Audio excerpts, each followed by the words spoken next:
Okay, and welcome everyone to this Jim Foley medal round of the GPL, where we do stop, our club stops as one to remember the ex-service men and women that have been so brave in our past to get us to where we are. Jim Foley, our very first president, did fight in Fromelles in France. It's the 100th year anniversary of that fight, which has been described as the worst day in Australia's military history. And we are very humbled to play in his honour this week. To introduce our panel today, it is a great panel. We've got up the end, as always, the man behind the bar, Scotty. How are you, Scotty? Great time. And we have the two captains of the blockbuster this weekend. The captain of the Mighty Tunners, Gary Lennox. Howdy. And the spiritual voice of the premiership favourites as they stand now, Dale Streeter. Hello, Dale. Thanks, Chris. And what we'll do is we'll go through our reviews as normal. We'll go and search for some lost degrees. We'll do some more reviews. We'll have a chat about the game, the big blockbuster this weekend. We've got a couple of great 100-game players to pay homage to, and then we'll do the tips and tidy it up. So we'll start straight off with the reviews, and I'll kick it off, guys. I've got the Tridents versus the Tunners. The Tridents, the defending premiers, are off to the perfect 5-0 start. 180 over the Gummers, who things are looking a bit grim, 165. It's just another good solid performance from the Tridents. Who you got, Gaz? I've got the Wood Ducks versus Lattrobe. I think the Wood Ducks are going to be a very good team this year. They've got a few good players included in their team, and Chris Ryan's promised he's going to turn up every week. So they did well, 178 versus 167. They beat an unbeaten Lattrobe. Well done. Streets, who you got, mate? Well, I've got the Mighty Wanderers versus Corruptibles. It was just another rock solid performance from the Wanderers, who I actually think are probably the second favourites behind us, obviously. But against 177 and 172. Well, Chris, you said that, didn't you? My other favourite. But yeah, 177 and 172. They've been rock solid other than that pitiful hiccup 2 weeks ago. Exactly. Best to forgot. How about you, Scotty? Who you got up I've got the Wolfpack and the Sewer Rats. Disappointing for the Sewer Rats. I thought they were coming good, but not convincing. The Wolfpack are 167 to 161, and Sewer Rats, you just got to get on the park, boys. They are. They didn't show, and it showed. You need to turn up, there's no doubt. Each week, as we always do, we go out onto the field of battle and have a bit of a chat to a few people doing battle. It's amazing what you find out.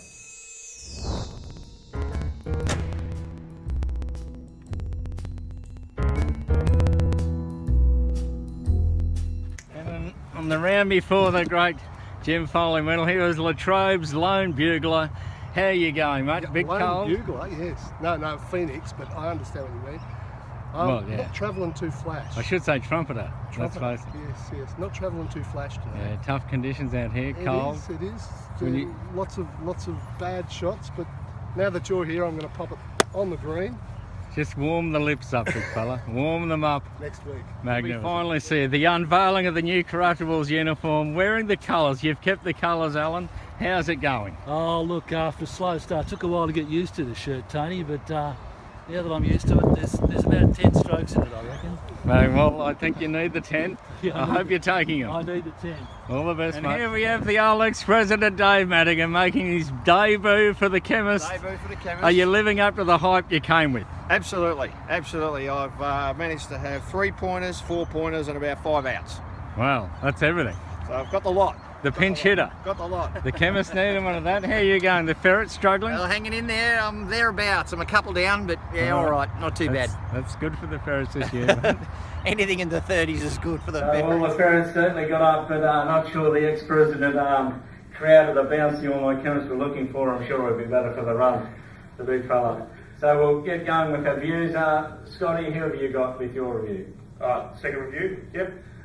We've got the Mighty Ferrets and the Phoenix, and the Mighty Ferrets finally woke from their slumber. I don't know if they used the Greylegs this week, but they finally had their win, 172 to the disappointing Phoenix 168. How about you, Street? Okay, I've got, obviously, the Mighty was the team. The Tunners, they are just great. Against the all-night Chemists, and it was 180 to 152. Pretty sure it won't be that easy this week, but led by Dusky as sort of usual. 42, without him they'd be hopeless. But yeah, and the Chemists, Sorry, Kraz, if I stole your thunder, but they obviously got eliminated with that pitiful 152. Jamie Bain and the boys lived. They needed a lift. What about you, Gaz? Who are you reviewing? Funny lead. I've got the Buglers versus the Vultures. Buglers 180 versus Vultures 170. That's it. No comment. Brave Gaz. There'll be some comment later, I'm sure. I've got the Back Nine Mafia who are up against the Wally World. This big rivalry between the two, and it's turned into the curse of Scrubber McLeod. Not since the curse of the Big Bambino, Greg McLeod transferred from Wally World to the Back Nine Mafia over the summer. And Back Nine Mafia have never been beaten by Wally World since. They got up 168 to 61, Wally World's lowest score of the year. They will be shuddered by that performance and they'll be wanting to bounce back. Guys, we've got the big blockbuster coming up this weekend. How are you feeling? It must first of all be great playing this each year. It is. It's magnificent. Yes. The Tunners have been training very hard, and I think we've got a few soft tissue injuries. But we'll all be out there in the park and we'll be driving very hard. Have you got 11? 11 stars? I don't think so. Oh, okay. I think we've got 9. I think we might. We're about 9 or 8 too. So, but no, our boys, obviously, it's the biggest game of the year for us, and other than the finals, which we usually play in. Hope the Tunners make it. Looking forward. Scoops, the viewers are never won this blockbuster here. It's a big game. Does it add to the pressure on the boys? I suppose. We don't look at it like that. We just look at it that we've been a bit unlucky the first 2 years. Do you think you might look at it like that now, Bryce? I do. He's starting to shake. The Buglers aren't nervous about anyone. No. Well, there's only one player we're nervous about. It's a great man, Paul Dustin. He is. He got 45, I think, the first year, and then 39 last year in the snow in the morning when Greg Madigan was getting annihilated by by Rod Lennox. Down the Fairfield RSL at 6:30 in the morning. It was a wonderful That didn't turn out well for our captain. That was a team play. Very good team plan. 5-0, the Buglers, Gaz. You're looking, it's intimidating, their form so far this year. It's only another game, Tony. It is. It's only another game. Do you have a plan this year? Yes. Roddy's picking up Greg Madigan. And we've organised for the Fairfield RSL to be open at 7 o'clock, so we're going to do the same thing. Do you need a pass to get them all in the time? Yeah. Well, actually, last year, remember, Greg was about 7 up at one stage. That might have been Then the he lost Fairfield RSL. then he lost his lead. We're a little worried this year. Yeah. The Sand Scrapes, they're going to play in favour of Greg. I want to know. Why was that? We wanted to play on him. Well, he's partying it. He's partying. I think he will just dominate him. Him and Ray Wild. Yeah. They should be up and about on the Sand Scrapes. I thought about doing that. Yeah. Oh, Could be. could be interesting. Oh, good. Wait. Now, boys, we'll get away from the game. We'll talk about the season as a whole. Now, Gaz, the Tunners are always up and about early in the season, but this year's not quite the same. Is it a conceivable plan to come good at the end of the season where you struggle in the finals? Well, it's all about numbers. Well, I think we had the best numbers on the field each week over the whole year last year, and we started doing some numbers on stage, and it reflects in the score. So the more numbers you got on, and we've just had a lot of injuries this year, so that's the honest answer. A lot of injuries. Yeah, That's true. Yeah. And for the Buglers, can they get the hoodoo out the way in the grand final this year? Do you think? I know it's a long way to go, but you blokes you've made plenty of grand finals, but. His here's a knife just twisted it. I'll say I would be happy if we are in the grand final. If you've conceded that already, I'm more than happy just to go straight there. But hoodoo, I don't know about that. Games, Scotty. It's the two Anzac days. That's what I was about. I was about to say. And that's four in 2 years. There's only been 4 big games. Yeah, no, we did have a massive choke in one of them, which was against It's actually Wally 5, Gaz. There's 3 grand final losses in a row. And every other one, well, one Kraz conspired against us. That was against the Ferrets, so he could get them a victory and let us go overseas and change the second one, we choked against Wally World. Clearly, that was a major choke. And both years against the Tunners, we just can't beat one person. Other than that, Must be June. we're actually 100%, and I'm pretty sure that we'll be every chance of holding up the shield this year. If you keep up your normal form so far for the year. Who does need to fight for your streets on the weekend? Well, I had two. Right? I thought B Mance would be up and about, but he is playing in the morning. Oh, So that hurts. if he doesn't put VB on his cocoa box, I'll put him down for 34. And our other great hope is our captain, Matty. He has done nothing. So far. Nothing. And I'm happy to call him out. Looking at you, right here, Greg. Lift. And I think he'll make a big difference this week, and he's going to. His form was very good at the RSL apparently. So maybe that's where, No, I think he's ready to fire this weekend, and maybe his actual twin brother Wesmond might fire as well. They're my great hopes. How about you guys? Your team, it has been a struggle so far this year. Yes, you need to live. Yes, we do need to live. Paul Dusky went off a week early, I think. He did. Well, last week was Anzac week. I know. We had 42 points. You don't like that score this week? No, I think anyone. I think we're due the big score from Bobby Marsh, and I think we've got a little quiet score from Rod Lennox this week as well. Alrighty. That's my pick. I I think pick them both. Every year I pick the best score for the Tunners. I think- on this Dusky. That's Yeah. hard. I think Dusky. It's not that hard. Well, I had picked 1 out of 11, and I did it 2 years in a row. Is that not picking the right thing? Yeah. Thank you. I rest my case. Someone who knows nothing about the GPL would pick the Brownlow medalist. That is true. No worries. Well, it should be a wonderful thing. It's great that you guys can show up. For those that want to be along, we are having a true Anzac Day ceremony with Legacy and the RSL involved. It starts just after the noon group hits off. We'll be on the first team. We've had basically 100 each year. We've done it, and Beth Foley, who is the daughter-in-law of Jim Foley, will be the guest of honour, and we look forward to having you all there. It's a really moving ceremony, so we look forward to that. We do have, moving on, we've got a couple of 100-game players to pay tribute to. One from the Mighty Wanderers, Corey Mansfield, who is playing 2012 All-Australian medalist. Well done, Corey. You've been a shining light for your team and going well again this year in the finals. And the other is it has become a giant of the premiership, Peter Gilder of the Ferrets. He was part of their 2009 knockout side. He's a 2011 and 13 premiership player.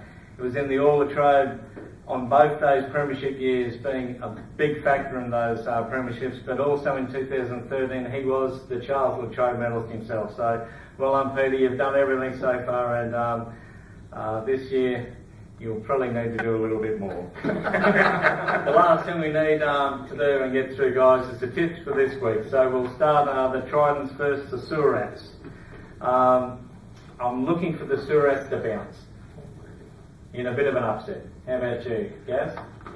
Well, I always enjoy the hospitality in the Surats corporate box. So I think the Surats are going to entertain me again, so I've got to go for them. Beautiful. How about you, Straits? I love Creasy and the boys, but sorry, Crease, Tridents. Yes, then we have a couple of giants, the Gummers versus Wallywell. Wallywell by 3 goals. Tony? And I think I'll go with the Gummers as well. No, sorry, not Gummers, sorry, Wally's World there. Gummers are just struggling. They're probably the disappointment of the year so far. They have been very disappointing. Wolfpack versus the Phoenix. The Wolfpack, I think, just starting to find something. The Phoenix have to find a way to gel. So the Wolfpack in a close one. Definitely Wolfpack for me. And Tage, you say, he's playing, and Baker's playing. Paul Carolyn and the gang, they're going to be up against it, so sorry, better streeted, but no chance. Oh, Wolfpack for me. Oh, straight up. The back nine Mafia against the Chemists. I'm expecting the Chemists to rebound from last week's shocker. Yes? Yeah, well, after last week's score from the all-night Chemists, I can't see them scoring anything. So, back line Mafia for me. Cool. Now, I'm going to go with the Chemists.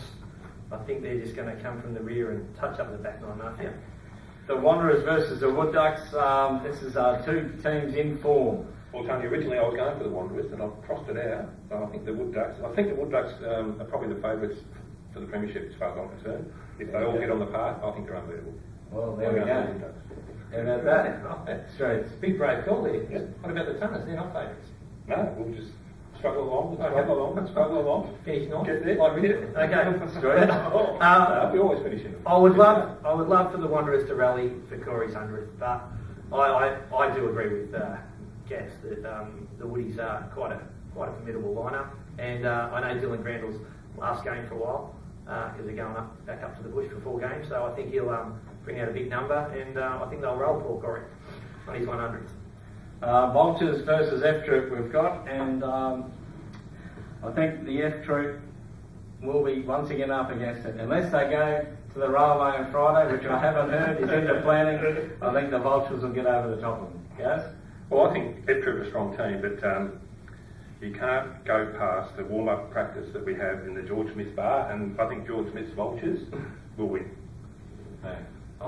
I'm a Vulture man if they have numbers, because they just seem to score phenomenally every second week when they have most of their squad. So, sorry F Troop, but Vultures for me.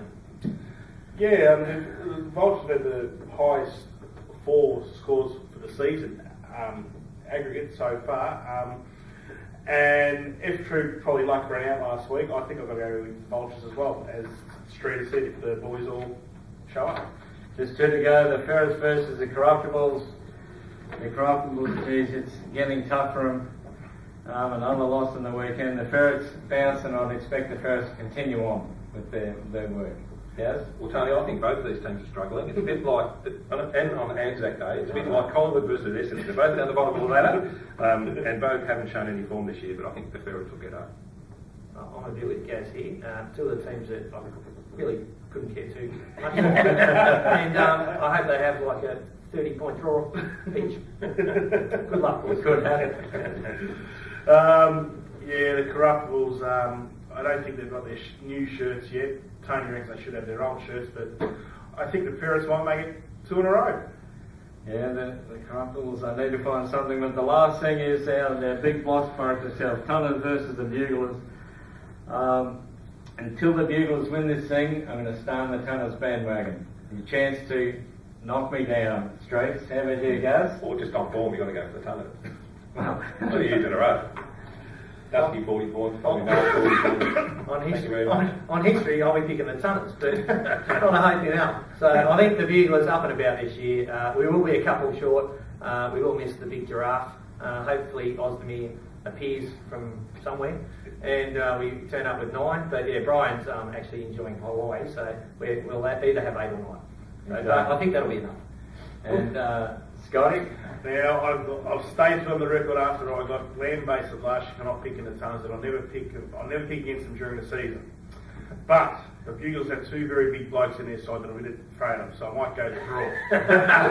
Going a draw. Great. Good on you, Scotty. No, don't let the splinters hurt you on that. That's very news. And well, guys, once again, all the best. It's great to see this gaining momentum each year, and it's a wonderful day. And once again, a reminder to everyone, come on down for the noon ceremony. It is a really moving tribute where our club really does a good job.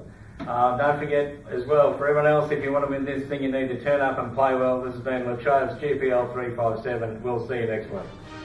Thanks, guys. Thanks, guys.